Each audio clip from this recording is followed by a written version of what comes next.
Director Vivek Agnihotri ने तकरीबन एक साल पहले ये बात कही थी कि पश्चिम बंगाल कश्मीर बनता जा रहा है। ये वीडियो उन्होंने जून 2024 में फेसबुक पर डाला था और 2 दिन पहले उन्होंने ये ट्वीट किया। इस पोस्ट में उन्होंने लिखा कि बंगाल 1990 के दशक का कश्मीर बनता जा रहा है क्योंकि राज्य के बॉर्डर एरियाज में डेमोग्राफिक शिफ्ट हुआ है, टारगेटेड पॉलिटिकल और कम्युनल वायलेंस हो रही है। उन्होंने ये भी कहा कि बंगाल अभी कश्मीर बना नहीं है, लेकिन अगर चल रही टेंशन्स को इग्नोर किया गया तो कश्मीर जैसे हालात हो सकते हैं।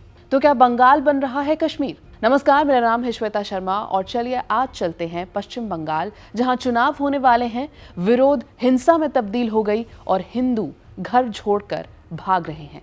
ये वीडियो शुवेंदु अधिकारी ने सोशल मीडिया साइट एक्स पर डाला था और कहा कि बंगाल जल रहा है। ये शर्म का बात है, मुर्शिदाबाद का हिंदू लोग घर बार छोड़ के अपने प्राण को बचाने के लिए मालदा जा रहा है।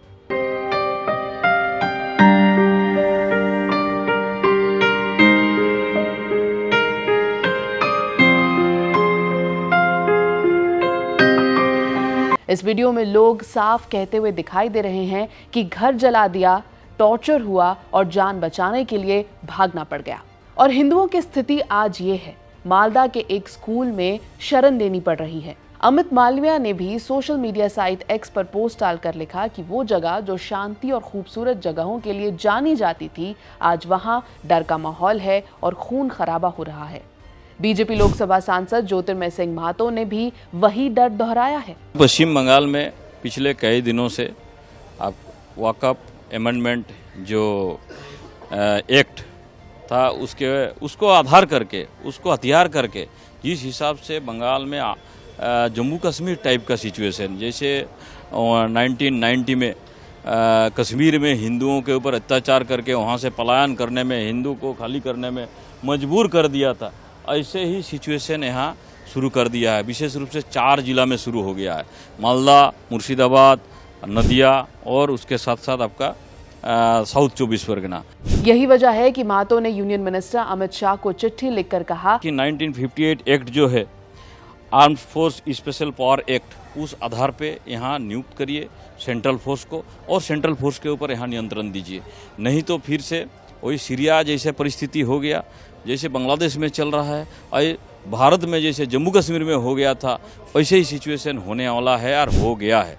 इसलिए मैंने रिक्वेस्ट किया कि आप यहाँ फोर्स लाइए। महतो के अलावा शुवेंदु अधिकारी ने हिंदुओं की मदद करने की गुहार लगाई है। उन्होंने सोशल मीडिया साइट एक्स के जरिए रामकृष्ण मिशन और इस्कॉन से मदद की गुहार लगाई है।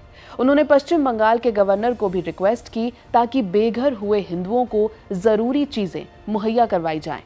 दिलीप घोष ने भी अपनी बात रखते हुए कहा कि पश्चिम बंगाल बांग्लादेश जैसा बनता जा रहा है। दरअसल बंगाल के बॉर्डर एरियाज में एक मेजर डेमोग्राफिक शिफ्ट हुआ है। 2004 की push pull factors of undocumented migration from Bangladesh to West Bengal, a perception study by Pranati Dutta में लिखा था कि 15 मिलियन बांग्लादेशी इमिग्रेंट्स बंगाल में रह रहे हैं। एक इंटरव्यू में हिमंता बिस्वा शर्मा ने कहा कि पश्चिम बंगाल 2051 तक एक मुस्लिम मेजॉरिटी स्टेट बन जाएगा क्योंकि बांग्लादेश से इन्फिल्ट्रेशन बंद नहीं हो रहा। 2022 के एक जर्नलिस्ट प्रणय कुमार की रिपोर्ट के हिसाब से पश्चिम बंगाल के कई गांवों में 70-30 का रेशो है और ये सब इलीगल इमिग्रेशन की वजह से हो रहा है। यही डेमोग्राफिक इम्बैलेंस ही वो कारण है जिसकी वजह से लीडर्स अलार्म बेल्स बार बार बजा रहे हैं और बार बार कश्मीर और बंगाल में सिमिलर कंडीशंस और लाइकली सिमिलर आउटकम्स की बात कह रहे हैं। हिंसा में आपने देखा होगा कब पश्चिमी बंगाल में मुर्शिदाबाद 3 हिंदुओं की निर्मम हत्या हुई, उनके घरों से खींच करके उनकी हत्या हुई। और ये सब कौन है? ये सभी वही दलित हैं, वही वंचित हैं, वही गरीब हिंदू हैं जिसको इस जमीन का सर्वाधिक लाभ मिलने वाला है, सर्वाधिक लाभ मिलने वाला है। ये लैंड राजस्व के रिकॉर्ड में फिर से आएगी तो एक गरीब भी हाई राइज बिल्डिंग का, मल्टी स्टोरी बिल्डिंग का लाभ उठा पाएगा, उसको भी वहां अच्छे फ्लैट सरकार बना करके उपलब्ध करवा देगी। इन्हें भय है कि दलितों को, वंचितों को, गरीबों को अगर ये हाई राइज बिल्डिंग मिल जाएगी तो इनका तो वोट बैंक समाप्त हो जाएगा। ये गुमराह करने की इनकी राजनीति हमेशा के लिए समाप्त हो जाएगी। इसलिए लोग हिंसा भड़का रहे हैं, हिंसा का रास्ता अपना रहे हैं। आप देख रहे होंगे। इस रिपोर्ट में इतना ही। आप देखते रहें एबीपी लाइव।